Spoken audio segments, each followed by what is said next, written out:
Welcome to NeuroNoodle's Neurofeedback and Neuropsychology podcast featuring tech legend Jake Gunkelman. He's the man who has read well over 500,000 brain scans, and Dr. Marie Swingle, author of iMinds. Our goal is to provide information and promote options for better mental health. The NeuroNoodle podcast is supported by listeners and businesses just like you.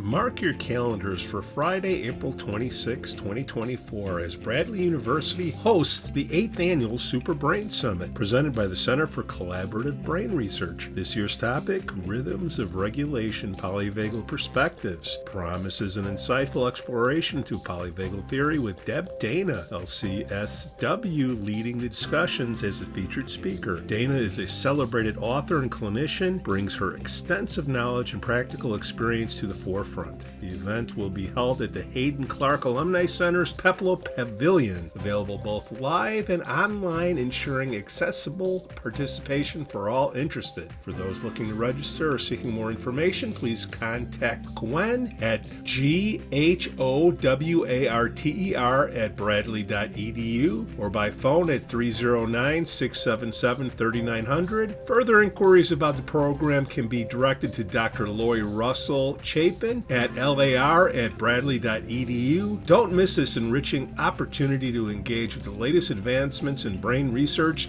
and polyvagal practices. Jacob? Hello, Pete. The president of the Elon Musk fan club. Well, he has so many bags under his eyes. He could have a Sherpa in there, hauling luggage. So, I thought anyway, I thought we were a mental health podcast, so we would be more open to his quirky ways. Well, you can have quirky ways, but as you start to see it have what's obviously degradation of his physical and probably mental function as well. Sleep is crucial, and your eyes get those deep bags from having funky sleep patterns. So, FDR. Anyway, I'm happy to see his little mobile home, or ADU home designs or whatever you want to call those, but it'd be. He's turning out some interesting things, and he deserves to have a fairly long shot at being somebody who generates things. So I'd hate to see him take such poor care of himself that he's not still functioning in another decade or two. So, well, he was a proponent of Ozempic. Said it worked for him.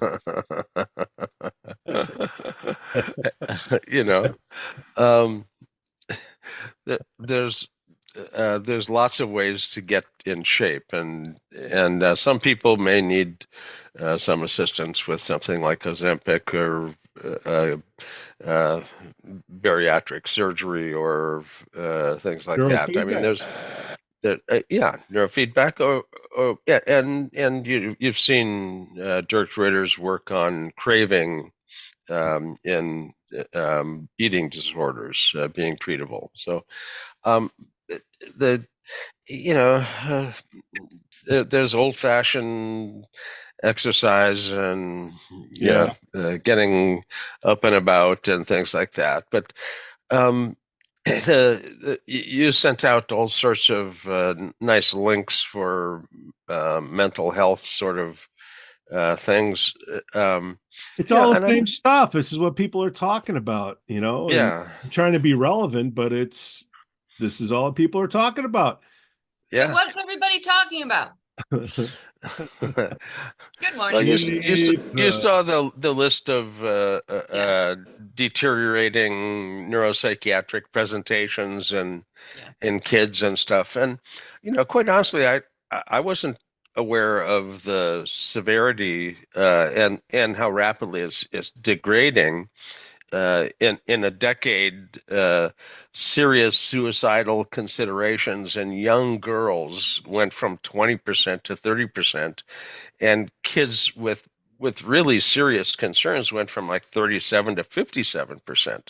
So, the more than average, that you got better than 50-50 chance of seeing a kid that age, or a girl that age at least, with some serious concerns. So, What, and why is that happening? well, we have some idea. So this is the Theta Beta Ratio in 1999, and the ADD versus normal could be differentiated 95 to 98% accuracy. It got the FDA approval as a diagnostic metric back then.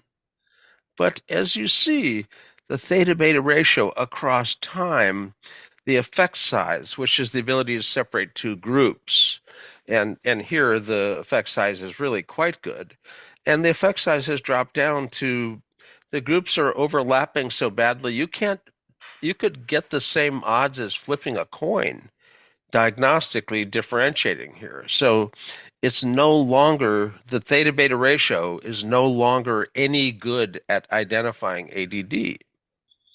And what's happened?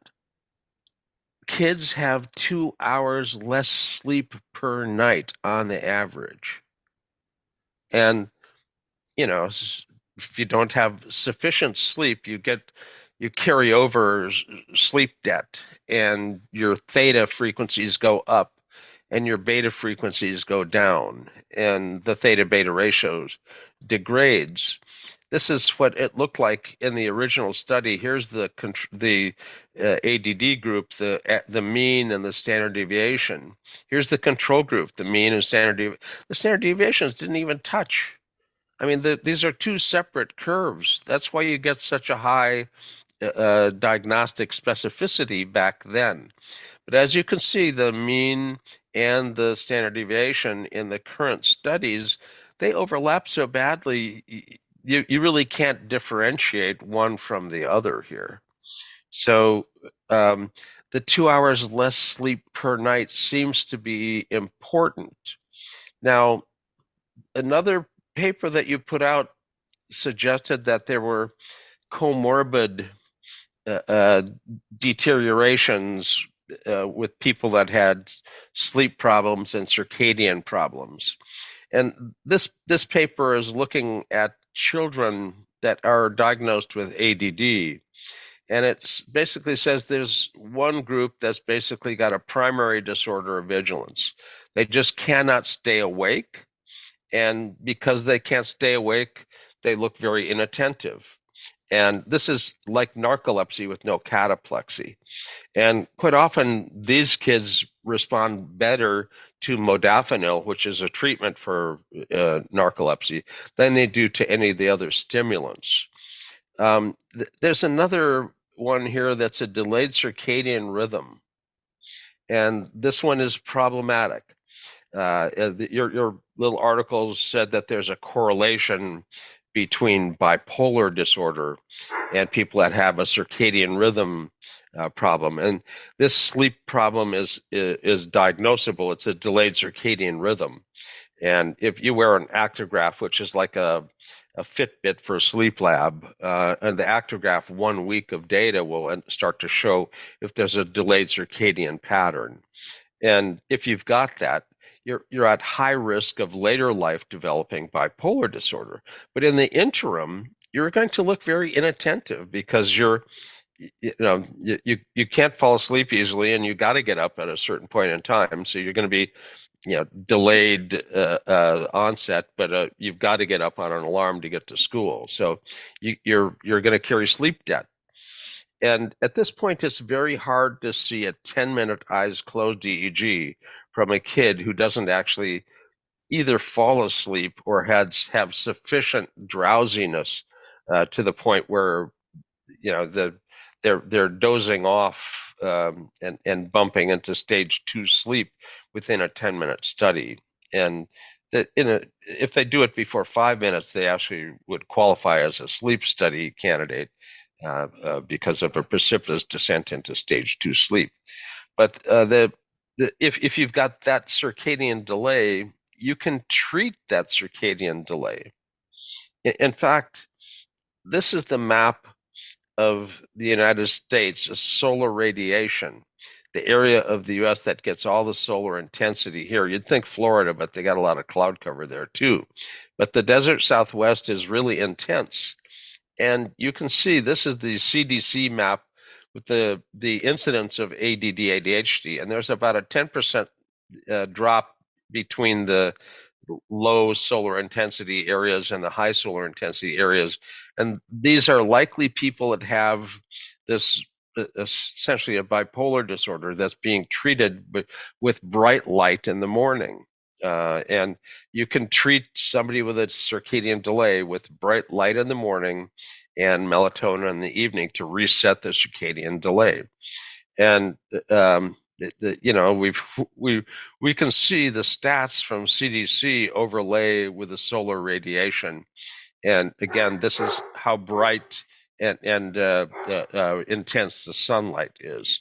And essentially, you're treating the circadian delay people and also seasonal affective disorder people with the bright lights.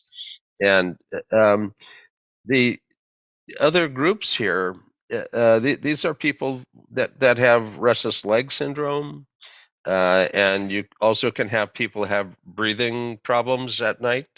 But if you have a sleep problem, you're quite likely to end up looking inattentive at school. And again, the lifestyle has degraded to the point where they're getting 2 hours less sleep per night, and that's not sustainable.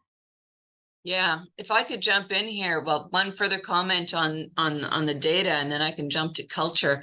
But one of the things that we're noticing systematically and have been, I would say it's a 10-year cascade. You mentioned the theta beta ratio over the central areas, but we're noticing just rocket down speed on the theta beta ratio in the occipit. When we used to say a ratio of 0.8 was dysfunctional, we're now regularly seeing people 0.5. All our data used to say that quiescence individuals that did not report any issues with stress, anxiety, insomnia, etc., our cutoff used to be 1.8. We're not seeing that anymore. I mean, it's depending on how you play with stats, that's 100% reduction in the ratio, whether that's the theta that's insufficient or just this ambient beta, beta brains, so many beta brains, but, it is in the whole population. Yeah, why, chicken or egg? But culturally, one of the things I comment over and over again is I really am having major, major issues with the expectations we place on young families. Okay. The whole notion of the super mom, that you're neglecting or your child is underprivileged if they're not in 21,000 activities, this rush, go, go, go. Most children's in affluent families are out and about doing activities until 8 p.m., rushing to eat. And then, oh my gosh, we have to do our homework. It's not sustainable. So you're actually coaching anxiety and stress into children. The other is, most of us, even when we have the best day and we come home, okay, none of us are ready to sleep. We need to decompress. We need our downtime. And guess what our downtime is? Our downtime is screen time. So, how long do we have, Pete and Jay? I can literally talk 3 days on this, but if you're concerned about your children's mental health or the mental health of children, take it down 10 levels and get off your bloody interactive tech. The reason why young females are so depressed, or the primary reason, I have to be careful about absolutes, is the comparatives online. All of the social media in terms of who is showing what. It's all about the latest lips and lipstick and magnetic. Like, come on, who are we comparing ourselves to? They're unsustainable goals. All of the filters that are used. Okay. If you look at the communication of younger people, it's not positive. A lot of it is very, very critical if you just kind of transcribe and look at the scripts. So, I mean, we have a major cultural issue here. We need more community, more downtime, more family time. However the heck you define family, I don't care. Oh boy, We've missed that. By technology's revenge. Yeah. My last little comment there is this has been going on for generations. It's not new. But we have also a culture of what I call sleep competition. Okay. In terms of who gets the social reward. Okay. The person who says, I had a lovely dinner with my family and read a bit and went to bed at 10:30. No, it's the person who worked their patootie off and says, I was up working on the project till 12, or I was racing here. They're the individuals that get the social reward. So until we give social reward for taking care of yourself, until we give social reward for doing positive things for yourself, as opposed to calling people lazy, until we give social reward for the kids who are just rolling around on the floor screaming and yelling and fighting with their siblings. Yeah, it's a mass issue, and I think everything is just combining now in the perfect storm. The color of the lights that we used to have with the incandescent bulbs that were kind of yellowy, there's a different impact of the bright blue of the LED lights, and that has an effect on the nervous system that's more activating. You can actually get software for your computer that slightly shifts the color balance If I to can more. interrupt before we get onto the computer, though, just immediately piggybacking what you were saying. Grandma's light shades, lampshades. Okay. Where was the light in older homes, and how was it covered? Okay. So you had the bulb in the ceiling with a globe over it. Okay. You had a table lamp with a lampshade. Okay. The light was never direct in your eyes. And I think this started, correct me if I'm wrong, there were some of the beautiful Italian designs in the late 1980s where the shades were gone and bulbs were direct. It was gorgeous lighting. I mean, none of us could afford it at the time. It was beautiful lighting, but it switched over time to where the bulbs are directly exposed, and then leading right into what Jay was saying, the bulbs themselves now are different. Like LEDs are great for the planet, horrible for humans. So yeah, going back to you, Jay, in terms of the screens. So the color on the screen on your computer can be more red in the evening and more blue in the morning. Yeah. And it's a subtle shift. It isn't like you're dramatically shifting, but the impact of that is useful. There are people that are starting to turn off the lights and use alternative lighting. Candlelight and things, winding it down, Yeah. and cutting down on the number of lights to let yourself wind down. There's lots of things that you can do to kind of help trick your body into thinking the sun has set. It's time to wind it down for sleep. And melatonin is triggered by that change in light. Assuming you're looking at the natural cycle of melatonin, sunset triggers your melatonin. Yeah. So In older you're cultures too, Jay, you don't have to go back too far, and in certain regions of the world as well, even in the middle of summer, people close their shutters at a certain hour in the night. And most of North America, people don't even know what shutters are, right? Yeah. But most Well, windows you on go homes, far enough north and you pretty much have to. yeah, You've got the 24-hour workday. If you're just looking at the how bright it is, at 10, yeah, 11 at night, you yeah, still have the sun up. yeah. But I mean, even, in southern France, Italy, whatnot, people closed their Yeah. shutters, even, depending on the construction of the homes, they got more modernized. But this was a cultural thing. Families shut down and shut in past a certain hour of night. And yeah, again, the lights in the house went on. So there's a lot of, I don't even want to say old world knowledge. It's only around 30, 40 years ago that we really started to change these things in line with the upcoming technology. Yeah, just I think we have to go back to some of our older wisdom. The other thing, and my clients laugh at me all the time, and we have a good chuckle, but I don't know that I've said this on the show before. I call them granny Glechoma glasses.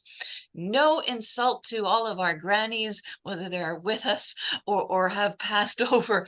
But I really recommend that people go to their local hospital where they perform eye surgeries, where it is absolutely critical that you do not have any form of blue light coming into the eyes post-surgery. Okay, and they tend to be surgeries performed on the eyes of elderly people. They have these absolutely horribly ugly wraparound glasses in red or orange or brown that prevent the majority of blue light coming through. Mark your calendars for Friday, April 26, 2024, as Bradley University hosts the 8th Annual Super Brain Summit, presented by the Center for Collaborative Brain Research. This year's topic, Rhythms of Regulation, Polyvagal Perspectives, promises an insightful exploration to polyvagal theory with Deb Dana, LCSW, leading the discussions as a featured speaker. Dana is a celebrated author and clinician, brings her extensive knowledge and practical experience to the forefront. The event will be held at the Hayden Clark Alumni Center's Peplo Pavilion, available both live and online, ensuring accessible participation for all interested. For those looking to register or seeking more information, please contact Gwen at GHOWARTER@bradley.edu or by phone at 309-677-3900. Further inquiries about the program can be directed to Dr. Lori Russell Chapin at lar@bradley.edu. Don't miss this enriching opportunity to engage with the latest advancements in brain research and polyvagal practices. Now, yes, you can go online, buy this, buy that, but they're not tested. So if you know of a really good company, everybody's selling these type of things, but you want the medical grade. And if you put those on late at night when you're interacting with your computer, I mean, I don't have the exact data. Jay's our data man, but there's potential. I would say you cut it out by at least 50%. So get anti-fashion, put these glasses on. I don't have any degrees on the wall, but I've heard and seen where, for whatever reason, we started this talk about teens committing suicide, taking their own lives, not coping. And I've heard that whatever the anxieties are, the reason for not sleeping besides light or whatever, you can only go a certain amount of nights without sleep, right? And Yeah. as each day goes by, I don't know what the stat is, but one night without sleep is like getting a DUI, and then your brain doesn't function. And at the end of it, you can't take any more, and then you say enough is enough. What's going on with the brain for somebody that's happening to? So in EEG, sleep deprivation is a technique that's used in a known epileptic, somebody that has a history of epilepsy. If you look at their EEG for 20 minutes, which is a minimum standard for a length of a total EEG, you have a little over 50% chance of seeing a diagnostic discharge because they're intermittent. So you might catch one in 20 minutes. And everybody thinks, well, you go to the hospital, they use the photic stimulation, and that's how they get their increased diagnostic yield. But that's not true. You get a 4% additional yield from photic stimulation above the base EEG. But sleep deprivation brings out the transients, and you get a 50 to 70% increase in the yield. So if you've got a little instability that's not really very florid when you've been well rested, and you miss a night, it's going to be a flashing red light. If you miss 2 nights, it may become clinically out of your control.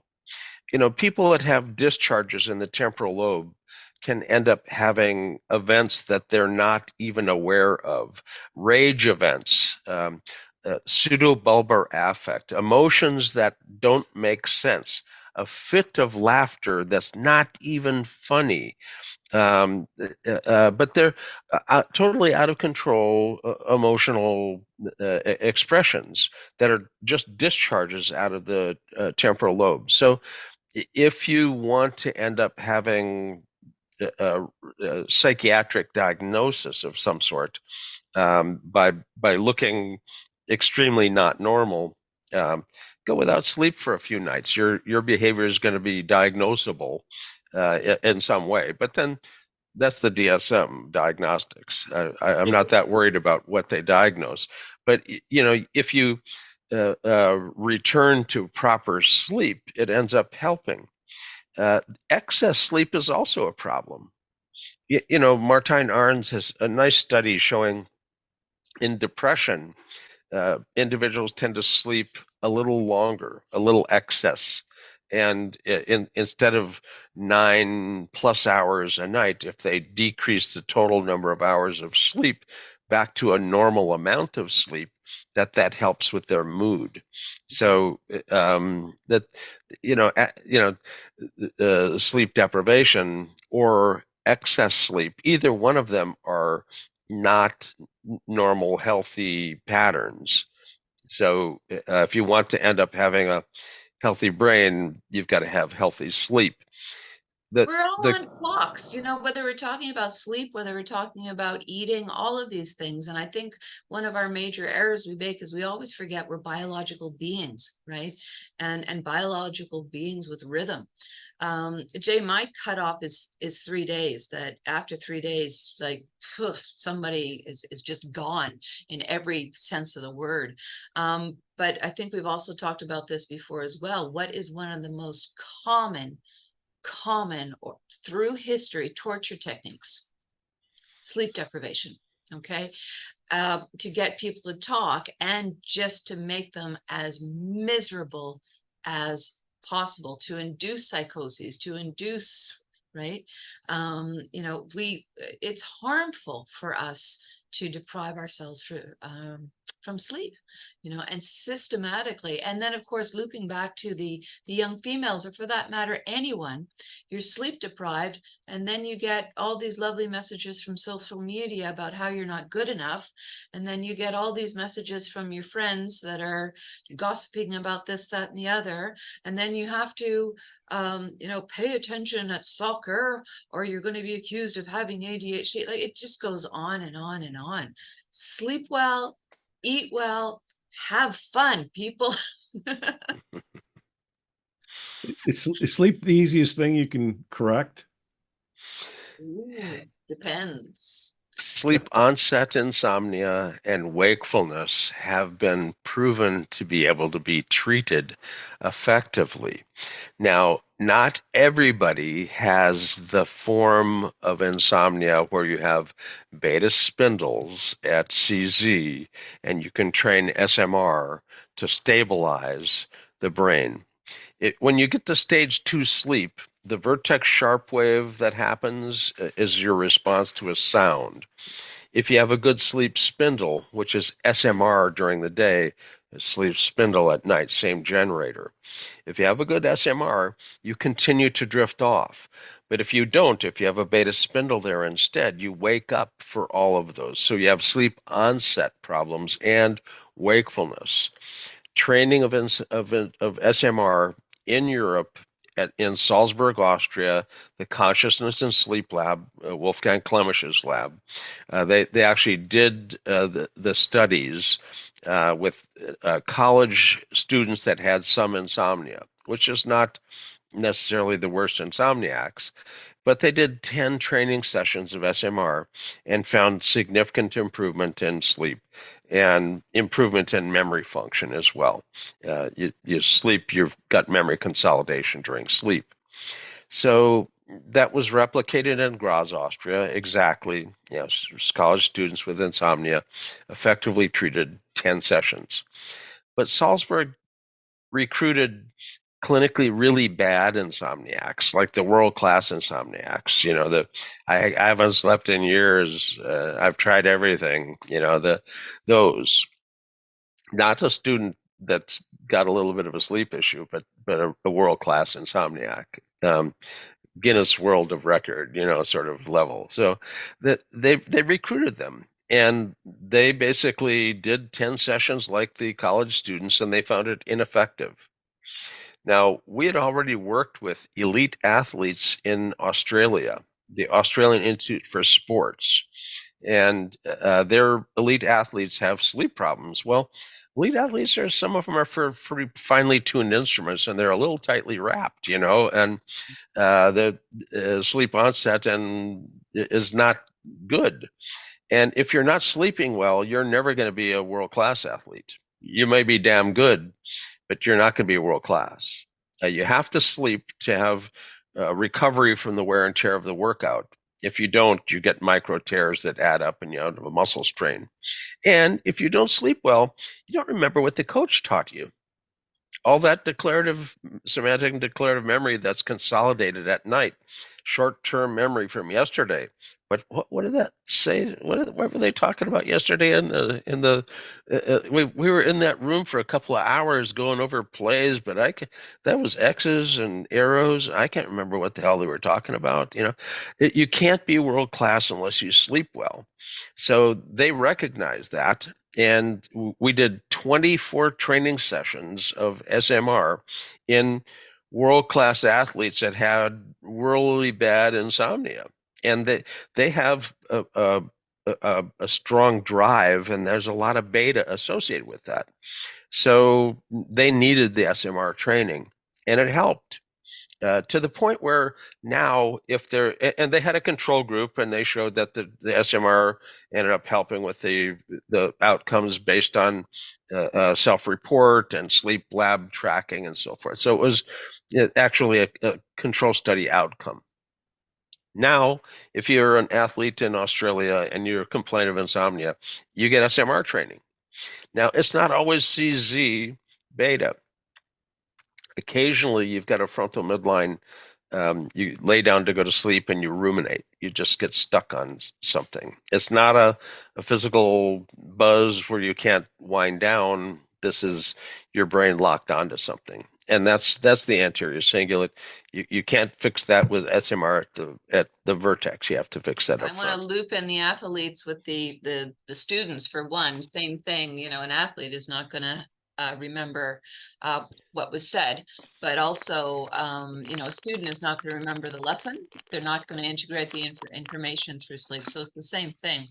But also, I think a key population is those with trauma. I mean, true trauma. Trauma is absolutely overused as a term now. I think we've talked about hurt versus harm, like people who have really experienced harm. There's a reason why they can't sleep. Because every time, well, again, Dr. Mari and her absolutes, I have to stop it. No, when the body goes into quiet, preparing it for sleep, and there's a noise, that's your danger wake up signal. Okay, so, and I'm going to be genderist. A lot of females have experienced sexual assault, usually in the evening, very frequently in their own beds. Same thing with children who have had sexual assaults, molestation when they're younger. So these individuals, yeah, this is not an SMR issue. This is a trauma. So this is where we also look at the alpha. Okay. And depending on what is found or what is not found, training the individual to accept quiet as a safe state. So you really, really have to look at your EEG and also know a little bit about your client's history. So a lot of females, again, with this chronic insomnia, you're actually talking about trauma, and the symptom is insomnia. In trauma, you end up with the amygdala with an emotional charge. Anxiety, fear, even anger can do this, but it changes the thalamic gating. And the P100, the arrival of the sensory input to the cortex, is early and large. We see that with lambda at the back of the head. But if you close your eyes and you're going to go to sleep, the P100 for auditory is the vertex wave that is going to wake you up. So you're still, that emotion that you're carrying has your arrival of this vertex wave is going to be big and alarming, as opposed to being moderated by the normal thalamic gating. This is very well documented as a mechanism, and you can kind of identify this with the event-related potential testing. Yuri Kropotov has independent component analysis of the ERP, and the first component of a visual ERP is the arrival of the P100 at the back of the head. Well, they've got a normative database, and it tells them how big it should be and how latent it should be. And if it's early and big, you've got yourself with somebody who's got an affective issue going on. And you can go to other forms of stimuli, a novelty stimulus, and they can't suppress the response to novelty. They'll give you another large P100. So there's ERP diagnostics that go along with what you see of that, the quiet state and the alarm that you pop back up too easily. That's essentially, again, carrying a residual charge in the amygdala and changing your thalamic gating, so you're super sensitive to input. Mm-hmm, mm-hmm. Part of the processing that's going on when you're sleeping, do dreams come into play in that? And then what are dreams? I've heard they're a fear and a wish combined. Thoughts? Nice People have lots of mixed up ideas about what dreams can be. There's hypnagogic imagery as you're falling asleep. That's not a REM state dream. Rapid eye movement, REM state, happens during sleep. And then if you wake up and you have kind of a dream-like period, that's the hypnopompic state. And the hypnagogic and hypnopompic are usually more understandable and usually fully colored. But REM sleep dreams, sometimes you wake up and can't actually retrieve them. Because there's a separation between REM and awake consciousness to a certain extent. But REM is a normal part of sleep, and if you don't have REM, you don't end up having memory consolidation. You can take things for sleep that are REM suppressors. Benzodiazepines and hypnotics are REM suppressors. They may help you be unconscious at night, what I call Michael Jackson sleep. I mean, he was unconscious at night.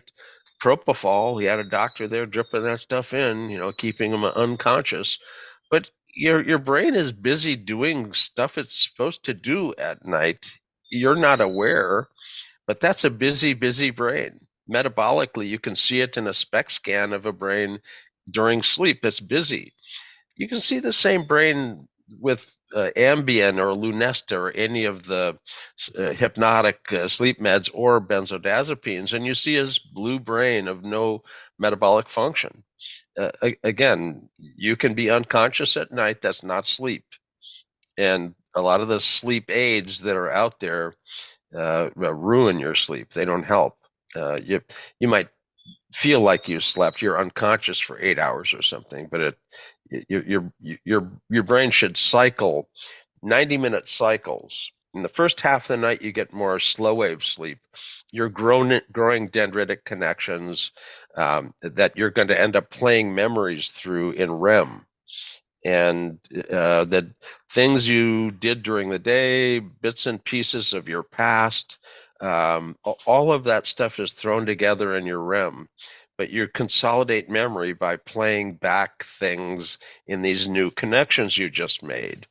Long-term potentiation happens in sleep, a complex relationship between slow wave and REM. And we used to ask people in the sleep lab if there was a new tech. About a few weeks into them actually being in the lab, are you having EEG dreams yet? And they'd be shocked. Oh my God, you know that what we're dreaming, But if you're encoding something into your long-term memory, something that you learned during the day, like the image, the waveform, that funny little wiggle that you just learned, if that's being encoded, that's going to be part of the dream state encoding into a new connection. So you could predict whether the tech was likely to be a good tech or not, if they're actually paying attention enough to actually have something being encoded, Your Doctor, secret sleep questions. Yeah. No, I just want to absolutely punch, please, Pete, what Jay said, underline that for individuals that are taking sleep aids, you're making the situation worse. The other is a lot of the treatment that we do is much less efficient because we're not dealing with a clean brain. So all of you folks practicing, if you have individuals on certain classes of meds, they sleep really well on their meds and your treatment isn't working. So, I mean, you have to be very, very transparent about what your client is taking and the benefits and not benefits and risks, but, if they really want to give their neuro therapy a good chance, sometimes it's not complementary, it's competitive with some of the meds. I have to qualify, I'm not a psychiatrist, not an MD, check all of this with the proper people, but let it be out there. The other thing that Jay said is in terms of consolidation. Okay, we have all of these experiences floating around. If they never kind of unite, the pieces of the puzzle of your life are always going to be scrambled. So in terms of, whether this is your education, whether this is your emotional learning, sleep is absolutely critical to consolidate, to assimilate, to move forward, I would say, in both your emotional and cognitive experience. And again, looping right back in, to happiness and to understanding things. What the brain does during sleep, wowzers. yeah, but Dr. Marie, why do I keep having the dream where I have the final exam I didn't prepare for and I'm in my underwear? You have not consolidated it yet. It's kind of funny. We all have our little ways of working with people. I know some individuals in pediatrics do not agree with me, so we have to respect difference. But I never worry, if individuals have a nightmare for around 6 months.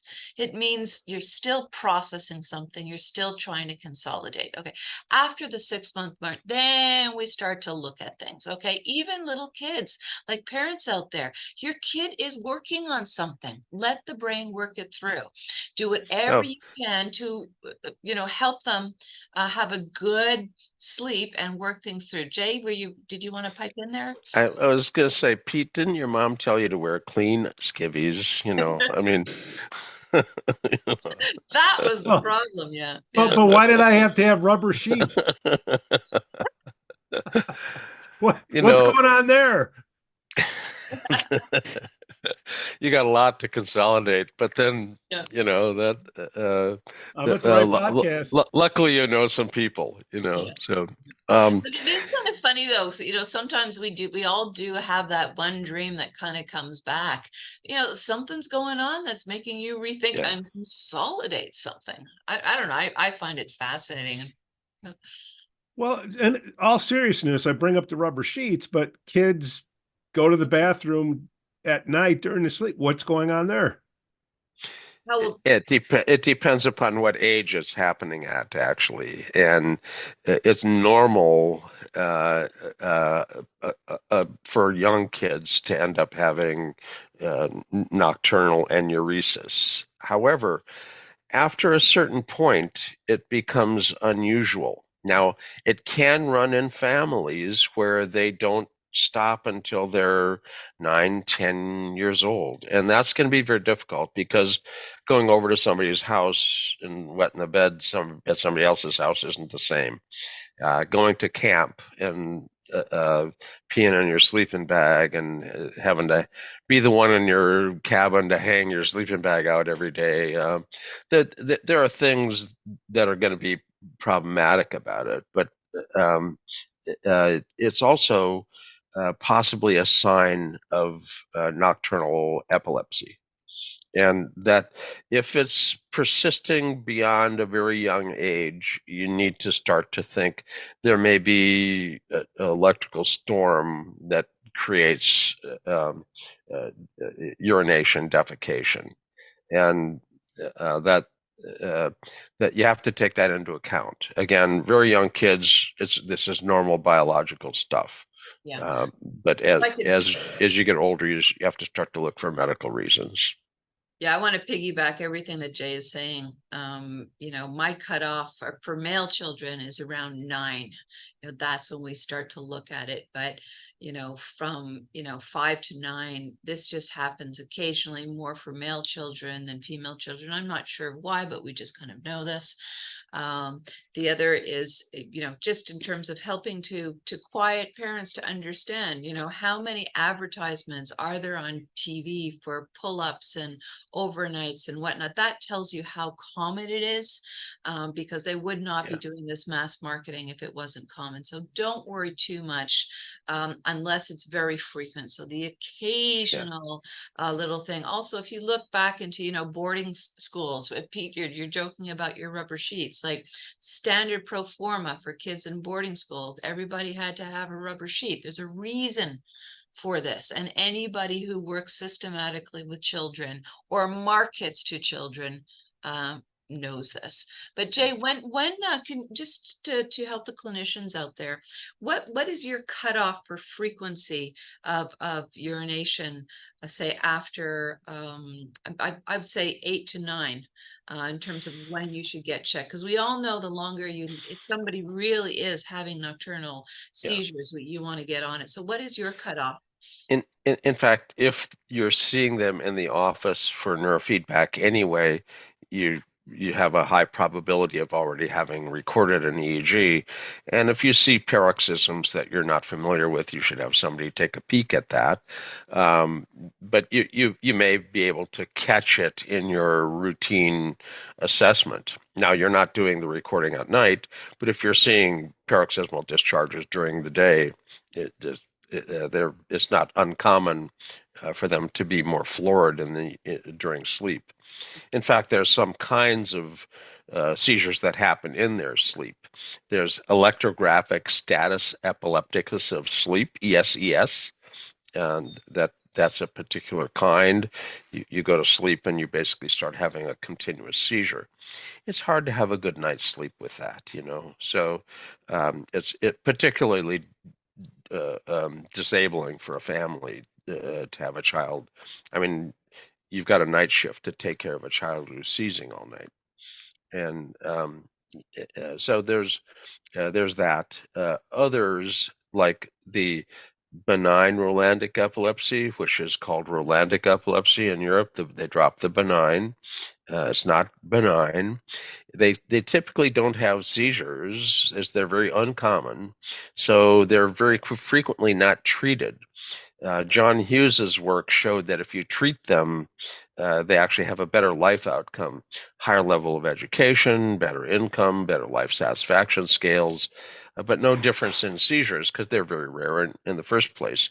But when they do happen, they're usually in their sleep and quite often not observed. So there are folks that have seizures, and they happen in transitional stages. If your brain is not fully awake or not fully asleep, you're in a transitional stage, and during transitional stages, transients come out. And that's why the sleep deprivation ends up bringing out transients with the studies. But you can imagine during the day you're awake, at night when you're asleep, but on the way to sleep you can end up being in this unstable state. You've gone to bed and end up having a seizure at night. So if you can't sleep, we'll close out with this, guys. More often than not, what do you think you're going to be training to help? Somebody says, "Hey, I just can't sleep." What does a clinician do? Gotta look at the EEG, Pete. Neither J or I are going to give you one answer. Sorry, it depends. Yeah, you're asking the hammer if the world looks like a nail, So, yeah, if they can't sleep, we need to look at their brain activity to see what the issue is. If they've got an anterior cingulate issue, they may be ruminating. If they have beta spindles at CZ, they may have a wakefulness drive that's unrelenting. And we can treat both of those, but we treat them differently. And there may be something uniquely different about somebody. Their brain may be generally inflamed or something. We would have to look at the person to individualize the approach, and personalized and evidence-based both are good things. We've got the ability to personalize the approach to the person's brain individually, but we also have evidence-based approaches. Yeah, I guess the big thing is look for the quieting. Where's the extra buzz, and then go after quieting wherever in the brain that is. Yeah, look for where the brain isn't quiet. Sorry, I misspoke there. Your local sleep lab, wherever you're at, is going to end up having a list of things that they call sleep hygiene. Mm-hmm. Sleep hygiene is not taking a shower before you go to bed. That's not a bad idea sometimes, but what we're talking about are what's the time you last ate. Are you working out just before you go to bed, or are you winding down before you go to bed? How about that flashing light in the window? Do you have a blackout shade to get rid of that flashing light in the window? What's the illumination? Is your alarm clock a big white light flashing in your face? What's the sound level? And do you need some partners? That's a big one that couples have to deal with as well. And so that's an environmental one, unfortunately, for many people. And then I can close out with the last one. And if you're a bedwetter in your 50s or 60s, what's the cure? It depends.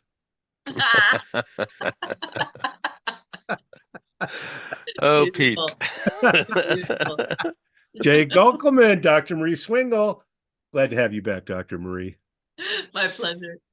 Another great episode of the NeuroNoodle Neurofeedback podcast. Where's our other co-host? He was up here with a toy and about to intrude into the image. I kind of kept him at bay, and he took off. Renita's got a treat. Yeah, no doubt.